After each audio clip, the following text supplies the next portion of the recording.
دوستو، بزرگوں اور بھائیوں، اللہ تبارک و تعالی نے اس امت کو ساری امتوں کا سردار بنایا۔ کنتم خیر امت کہہ کے اس امت کو اللہ تعالیٰ نے تمام امتوں کی امامت عطا کر دی۔ رب کریم نے نبی کریم علیہ السلام کے صدقے سے ہم گناہگاروں کو بھی وہ فضیلت عطا کی جو حضور کے غلاموں کو نصیب ہے۔ لیکن بڑا آدمی وہ ہوتا ہے جس کی سوچ بڑی ہو، جس کے افکار بلند ہوں، جس کی نگاہ پاک ہو، جس کا حوصلہ بڑا ہو۔ اللہ تعالیٰ نے ہمیں امامت دی ہے امتوں کی، لیکن اگر سوچیں سطحی قسم کی ہوں، ذہن چھوٹے چھوٹے مفادات کے ہوں، ساری زندگی انسان اپنی دکان کی، اپنی ذات کی، اپنے گھر کی، اپنی برادری کی سوچ سے باہر ہی نہ نکلے، تو وہ آفاقیت جو اللہ اور اس کے پیارے محبوب صلی اللہ علیہ وسلم ہمیں دینا چاہتے ہیں وہ ہمیں کیسے حاصل ہوگی؟ جو قومیں اپنے چھوٹے چھوٹے ذاتی مفادات کے لیے ملی سودے کریں،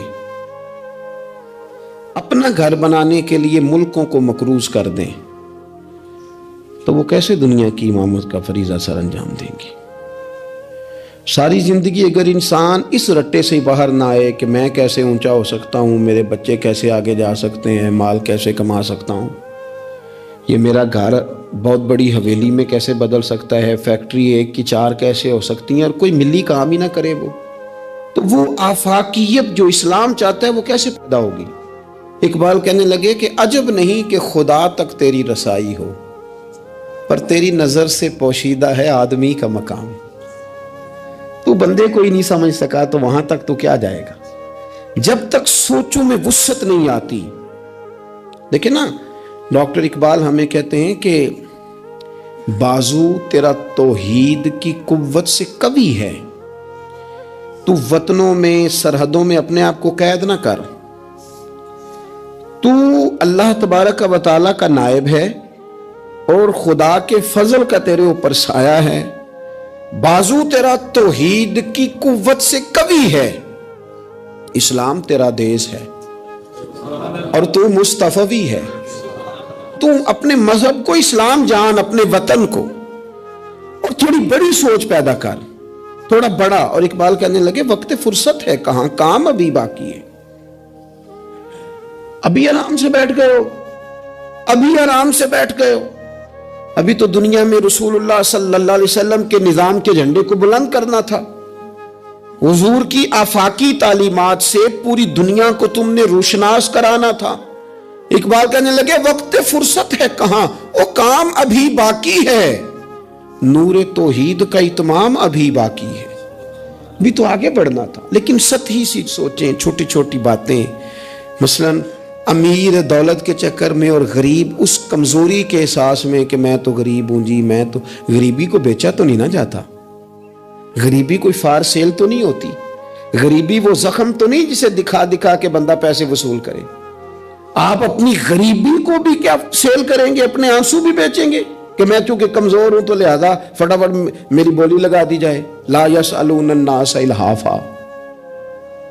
قرآن کہتا ہے انہیں بڑی بھی ضرورت ہو تو پھر بھی لپٹ لپٹ کے سوال نہیں کرتے، ان کی سوچیں بڑی ہوتی ہیں۔ وہ کہتے ہیں بندے کیا دے سکتے ہیں، سیٹھ کیا دے سکتے ہیں، نواب کیا دے سکتے ہیں، اللہ رسول سے مانگیں گے۔